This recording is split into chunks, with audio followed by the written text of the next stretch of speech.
So today we're moving on to the next step in our plaster sculpture creation. I have my sculpture almost ready to go. He's nice and strong. I use those connections to attach his legs.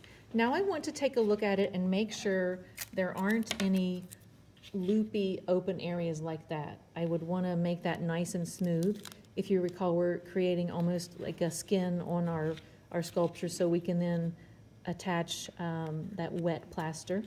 So I'm really looking at it to make sure all areas are covered, because this will be what the plaster reads. Don't be afraid to use plenty of tape to get that covered up. Think about how your piece is going to stand, if it's going to stand. I've tested my sculpture and it does stand how I would like it to stand. So when you're all done with that, check the size requirements, make sure it's not too big. Then the next step would be to cut some of your plaster strips to get ready to apply this next time.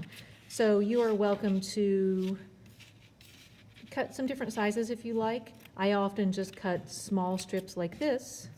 However, if you want to cut some larger ones, just be nice and careful with the scissors. You could cut a long strip and then cut some long ones. These come in handy when you're wrapping like around a leg or an arm or something like that. So you would continue to cut up your pile of strips.